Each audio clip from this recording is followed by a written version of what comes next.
The truth about cats and dogs, but more like if you had just told the truth, then we wouldn't have been in this mess.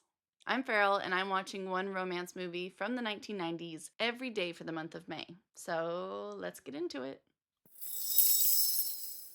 Abby is a vet who gives pet owners advice over the radio. When Brian calls in asking for help, they hit it off. He wants to meet her, but Abby has no intention of that. So she lies about her looks. But when Brian shows up at her studio, Abby begs her neighbor Noelle to stand in for her. Already attracted to Abby's wit and intellect, Brian also becomes attracted to Noelle's appearance. And the two are forced to keep up the ruse so that Abby and also then Noelle can continue spending time with him. Fun fact, Janine Garofalo has since disowned this movie, calling it soft, corny, and anti-feminist. As I said before with While You Were Sleeping, I loathe an easily fixable miscommunication. And even though I understand that this is an adaptation of Cyrano, I was not able to get over the annoyance of watching Abby struggle to keep up the ruse that she was actually Noelle, or that Abby was, or that, yeah, I wanted to get off that struggle bus so fast.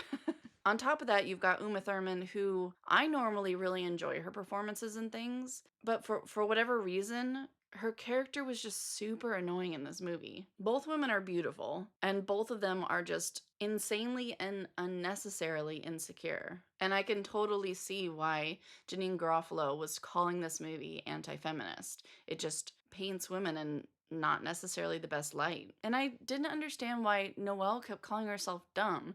It's like, yeah, she didn't really understand a lot of the things that Ben was talking about, things that Ben and Abby did have in common. But just because Noelle doesn't find those things interesting doesn't mean that she's dumb. Those just aren't interesting topics to her. I'm sure there were other things that she could have, gabbed his ear off about. But they weren't discussing Noelle's interests, they were discussing Ben and Abby's interests. And so, because of that, because she wasn't interested in those things, somehow she's dumb. I didn't like it. I'm giving The Truth About Cats and Dogs 1 out of 3 stars. And that 1 star was essentially earned by the chemistry between Ben and Abby. Their chemistry is top tier, and it would have been really fun to see them in something else. Just scoop them out and put them in another movie, and it would have been fantastic. Tomorrow's movie is A Life Less Ordinary, but what I want to know is, are you enjoying this series so far?